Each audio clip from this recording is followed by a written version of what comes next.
Une question de M. Bernard, monsieur ou madame, je ne sais pas, de Montigny, qui demande plutôt, le sujet de ce soir n'était-il pas les enjeux, entre guillemets? Merci d'avance pour les autres sujets.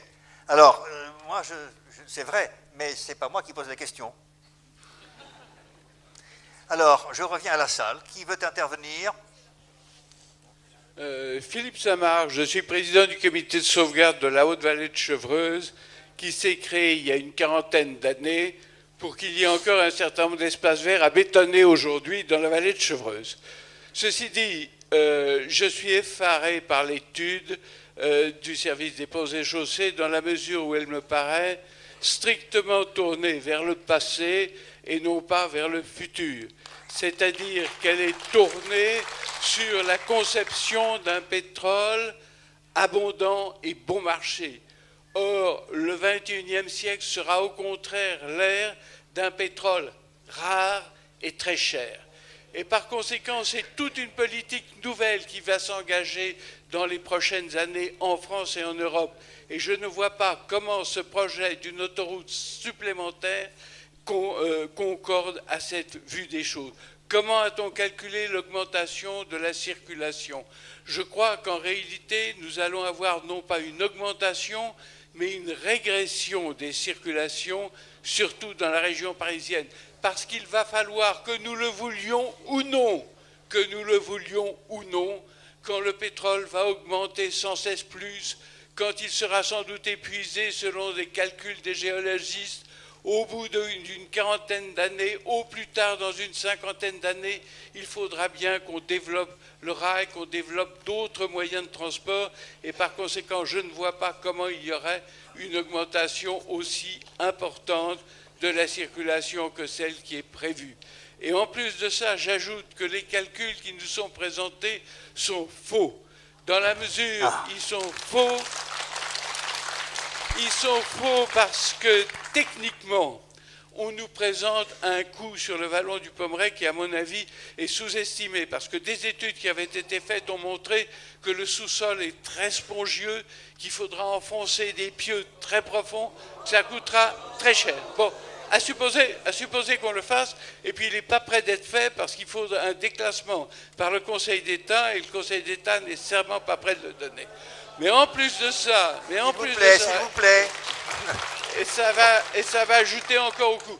Mais en plus de ça, il faut prévoir non seulement le coût du Pommeraye, si on le fait, mais prévoir le coût de l'aménagement de la Nationale 10, et ça vient augmenter considérablement l'ensemble du programme.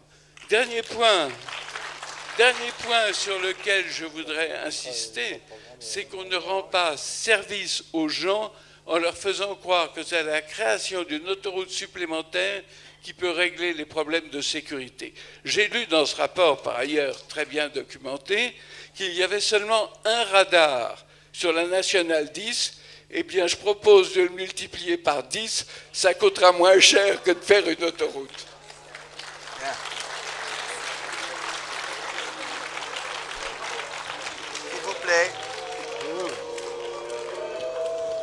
S'il vous plaît, laissez la parole à la DDE.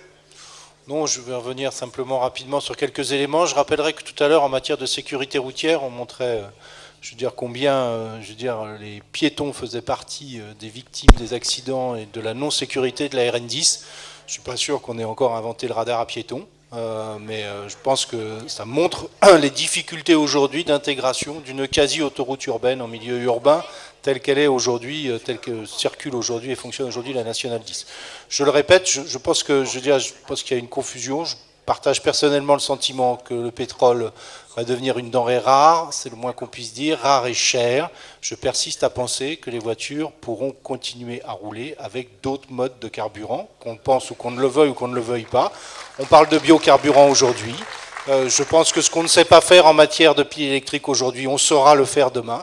Et je pense qu'il faut qu'on soit très vigilant à constater un peu rapidement que, la fin du pétrole, qui est annoncée, et à mon avis à juste titre, signifie obligatoirement la fin du mode routier. Très bien. Monsieur, oui, attendez, il y a un micro qui doit être quelque part. Oui, il y a un micro qui est ici en haut. Ici. Attendez, c'est pour Ici. les personnes Il y en a qui- peut-être deux en Oui, circulation, alors, je j'aimerais ne bien sais pas. qu'on n'oublie pas cette partie-ci de la salle. Oui, oui, mais il y a deux personnes là-bas. Alors, j'habite dans le village de Attendez, Montigny. Je ne sais pas ce qu'il faut. Attendez, non mais excusez-moi. Je ne sais pas à qui vous donnez la parole. Attendez. Bon, je vais peut-être garder la parole. Je suis François Serkiewicz, j'habite le village à Montigny.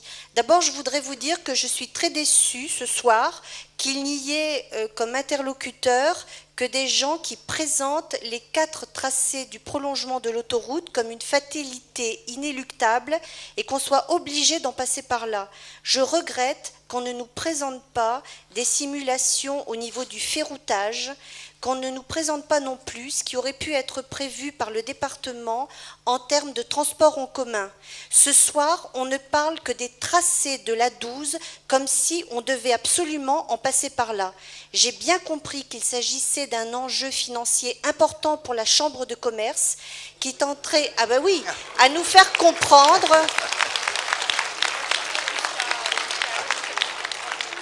qui a bien expliqué, d'après ce que j'ai compris, qu'il était absolument important d'avoir une infrastructure autoroutière performante pour pouvoir attirer et développer le travail dans la région. Donc c'est sûrement très vrai qu'il faut effectivement une fluidité du trafic pour attirer des implantations aussi bien intellectuelles dans le niveau de la recherche que des industries, c'est sûr. Mais ne peut-on pas se déplacer autrement que sur des autoroutes ou des modes routiers? Ne peut-on pas mettre le paquet sur quelque chose qui polluerait moins, qui préserverait un petit peu plus la santé des riverains, des gens? Parce que je ne vois pas comment, en délestant une route nationale 10, où il y a effectivement un haut niveau sonore et beaucoup de pollution, on va faire moins de pollution en développant une autoroute. Pollution sonore ou une pollution atmosphérique. Je ne comprends pas comment est-ce qu'on peut essayer de nous faire avaler ça. Bon.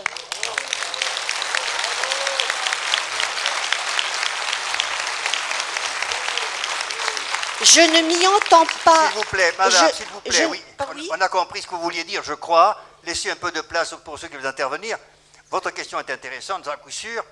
Simplement, je voulais vous faire observer que dans le calendrier du débat public, il faut peut-être en revenir là de temps en temps, il est question d'un examen comparatif des différents modes de transport, y compris le transport en commun, y compris le ferroutage, et pas seulement la voie autoroutière. Pourquoi est-ce que ce soir, au niveau madame, de l'enjeu même... Mais madame, parce qu'on ne peut pas évoquer tout ce soir, si on veut être un peu ordonné, on n'est-ce évoque pas? que partiellement ce soir les prolongements de la 12. Ça, quand même, on en est tous conscients. Donc, ça n'est pas très équitable Madame, ce je soir. vous invite à la prochaine réunion qui traitera des problèmes de trafic comparé entre la route, la voie ferrée et que sais-je encore. Donc, vous aurez, et les transports en commun, naturellement. Des personnes qualifiées ont été invitées à venir, les responsables sont venus, viendront, pardon, et vous aurez tout le loisir de reposer votre question. Mais, encore une fois, pardonnez-moi, si nous rentrons dans cette considération ce soir, nous privons de la possibilité d'intervenir des personnes qui iront sur le thème des enjeux, effectivement, des enjeux, des positions plus générales à poser, des questions plus générales à poser